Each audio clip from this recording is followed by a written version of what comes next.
Hormuz প্রণালী ও Kuwait সীমান্তে হামলা পাল্টা হামলা, ওয়াশিংটন তেহরান যুদ্ধ পরিস্থিতিতে জ্বালানি ও শেয়ার বাজারে বড় ধস।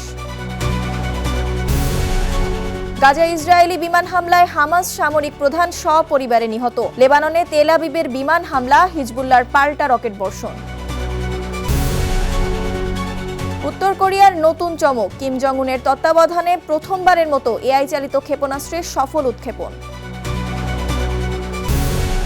এবং রেড রোড ছেড়ে এবার ব্রিগেডে কলকাতার প্রধান ঈদ জামাত, হাজির হাজার হাজার মুসল্লি। নিউ ইয়র্কে প্রবাসীদের বর্ণিল চাঁদ রাত উৎসব।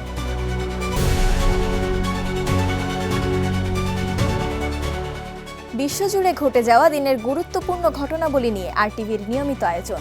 সারাদিনের বিশ্বে আপনাদের সঙ্গে আছি আমি ইরামণি মণ্ডল।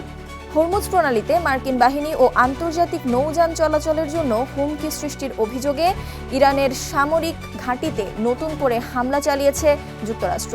পাল্টা জবাবে মার্কিন বিমান ঘাঁটিতে ক্ষেপণাস্ত্র ছুড়েছে ইরানের বিপ্লবী গার্ড বাহিনী। এদিকে কুয়েত সীমান্তেও ক্ষেপণাস্ত্র ও ড্রোন হামলা হয়েছে। ওয়াশিংটন ও তেহরানের যুদ্ধ পরিস্থিতিতে বড় ধরনের প্রভাব পড়েছে জ্বালানি ও শেয়ার বাজারে। আরও জানাচ্ছেন ইমতিয়াজ আহমেদ। মধ্যপ্রাচ্যে যুক্তরাষ্ট্র ইরানের মধ্যে উত্তেজনা নতুন করে তীব্র আকার ধারণ করেছে। পারস্য উপসাগর ও হরমুজ প্রণালীর কাছে ইরানের একটি সামরিক স্থাপনায় নতুন করে হামলা চালিয়েছে যুক্তরাষ্ট্র। যুক্তরাষ্ট্রের দাবি, ওই স্থাপনাটি মার্কিন বাহিনী ও আন্তর্জাতিক নৌ চলাচলের জন্য হুমকি তৈরি করছিল। তবে ইরানের রাষ্ট্রীয় গণমাধ্যম জানাচ্ছে, যুক্তরাষ্ট্রের হামলাটি বন্দর আব্বাসের কাছে একটি এলাকায় আঘাত হানলেও এতে কোনো বড় ধরনের ক্ষতি বা প্রাণহানি হয়নি। পাল্টা প্রতিক্রিয়ায় ইরানের Islamic revolutionary guard corps IRGC জানায়, একটি আমেরিকান এয়ারবেজে হামলা চালিয়েছে তারা। একই সঙ্গে ভবিষ্যতে আরও কঠোর জবাব দেওয়ারও হুঁশিয়ারি দেয় আইআরজিসি। এদিকে কুয়েতের সামরিক বাহিনী বলছে, নিজেদের আকাশ প্রতিরক্ষা ব্যবস্থা দিয়ে একাধিক শত্রুভাবাপন্ন ক্ষেপণাস্ত্র ও ড্রোন প্রতিহত করেছে তারা। তবে আক্রমণটি ঠিক কোন দেশ থেকে এসেছে সে বিষয়ে বিস্তারিত জানানো হয়নি। অন্যদিকে ইরানি এক জাতীয় কর্মকর্তা যুক্তরাষ্ট্রে জব্দকৃত ইরানি সম্পদ অবিলম্বে ফেরত দেওয়ার দাবি জানিয়েছেন। একে ইরানি জনগণের আইনি অধিকার বলে উল্লেখ করেন তিনি। এদিকে ইরান ও যুক্তরাষ্ট্রের উত্তেজনায় বড় ধরনের প্রভাব পড়েছে বৈশ্বিক জ্বালানি ও শেয়ার বাজারে। ব্রেন্ট ক্রুডের দাম ব্যারেল প্রতি বেড়ে $95 উঠেছে। একই সঙ্গে যুক্তরাষ্ট্রের ওয়েস্ট টেক্সাস ইন্টারমিডিয়েট তেলের দামও $91 ছাড়িয়েছে। ইমতিয়াজ আহমেদ, আরটিভি। গাজা সিটিতে ইসরায়েলি বিমান হামলায় হামাসের সামরিক শাখার নতুন প্রধান মোহাম্মদ ওদেহ নিহত হয়েছেন। এক ব্যস্ত বাজার এলাকার আবাসিক ভবনে এই হামলা চালানো হয়, যেখানে সাধারণ মানুষ কেনাকাটায় ব্যস্ত ছিল। হামলায় ওদের স্ত্রী ও 2 সন্তানও প্রাণ হারান, আরও বহু মানুষ আহত হন। উদ্ধারকর্মীরা দ্রুত ঘটনাস্থলে পৌঁছে ধ্বংসস্তূপ থেকে আহতদের বের করার চেষ্টা করেন। ইসরায়েল দাবি করেছে, ওদেহ দীর্ঘদিন ধরে নজরদারির পর চিহ্নিত হন এবং তিনি 7 অক্টোবরের হামলার পরিকল্পনায় যুক্ত ছিলেন। হামাসও পরে তার মৃত্যুর বিষয়টি নিশ্চিত করে। সংগঠনটির আগের সামরিক প্রধানও এর আগে একই ধরনের হামলায় নিহত হয়েছিলেন। অক্টোবর থেকে যুদ্ধবিরতি কার্যকর থাকলেও গাজায় নিয়মিত হামলা অব্যাহত রয়েছে। গাজার স্বাস্থ্য মন্ত্রণালয় জানিয়েছে, চলমান সংঘাতে এখন পর্যন্ত 72,000-এরও বেশি মানুষ নিহত হয়েছেন।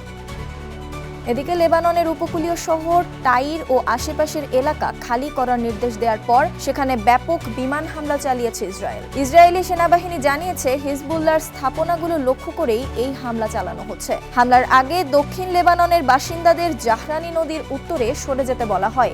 লেবাননের বিভিন্ন এলাকায় হামলায় অন্তত কয়েকজন নিহত হয়েছেন এবং বহু বাড়িঘর ধ্বংস হয়েছে।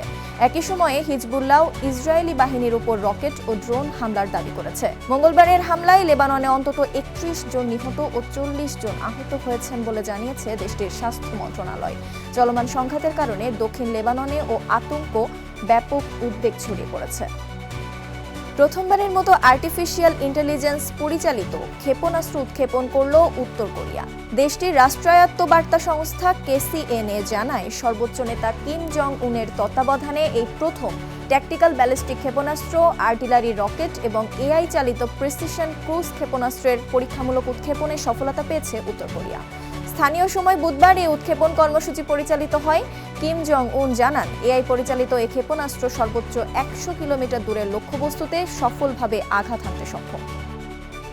কলকাতায় এবার প্রথমবারের মতো ঐতিহ্যবাহী রেড রোডের বদলে ব্রিগেড প্যারেড গ্রাউন্ডে ঈদুল আজহার প্রধান জামাত অনুষ্ঠিত হয়েছে।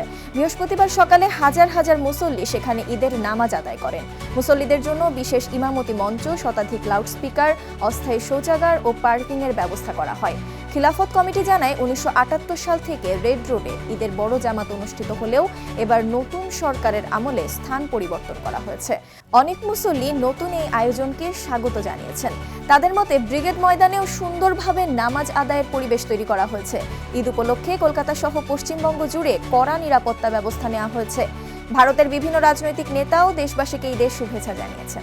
মুসল্লিদের সুবিধার কথা মাথায় রেখে এই প্রথম ব্রিগেড প্যারেড গ্রাউন্ডে ছিল অস্থায়ী শৌচাগার ও গাড়ি পার্কিংয়ের বিশেষ ব্যবস্থাও।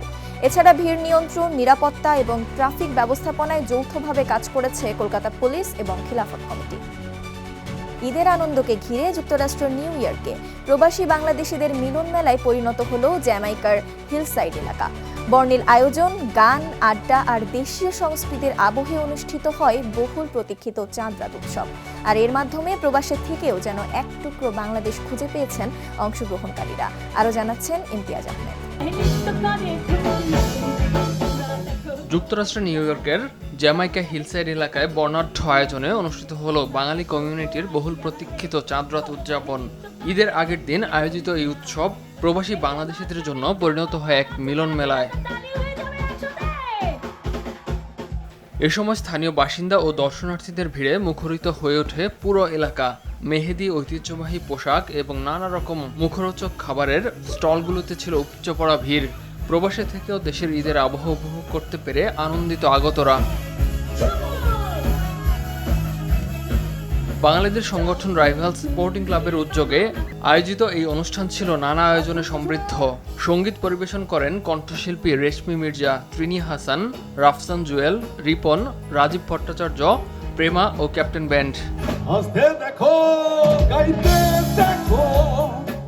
এদিন New York Bangladesh cricket league টি-20 টুর্নামেন্টের চ্যাম্পিয়ন রিভালস স্পোর্টিং ক্লাবের হাতে চ্যাম্পিয়ন ট্রফি তুলে দেন অতিথিরা। অনুষ্ঠানে দর্শকদের বিশেষ আকর্ষণের কেন্দ্রে ছিলেন অভিনেতা সজল নূর। শারমিনা সিরাজ সোনিয়ার উপস্থাপনায় শেষ পর্বের পরিবেশনা ছিলেন হিলসাইড প্রিন্স খ্যাত হাসান, যা দর্শকদের বিশেষভাবে মুগ্ধ করে। চাঁদ রাতের এই ইভেন্টের কোঅর্ডিনেটর ছিলেন রিমেল, হাসান, তানভীর, লিটু আনাম, শাহাদি, রুবায়েত ও জুয়েল। সার্বিক সহযোগিতায় ছিলেন মিঠুন, সৌরভ, রিপন সহ অনেকে। অনুষ্ঠানের মিডিয়া পার্টনার ছিল RTV ও বাহান্না টিভি।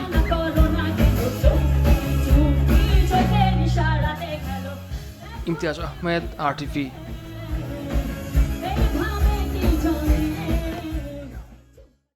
আর এরই সাথে শেষ করছি সারাদিনের বিশ্ব। RTVর সাথে সংযুক্ত থাকুন, মতামত জানান RTVর সামাজিক যোগাযোগ মাধ্যমগুলো।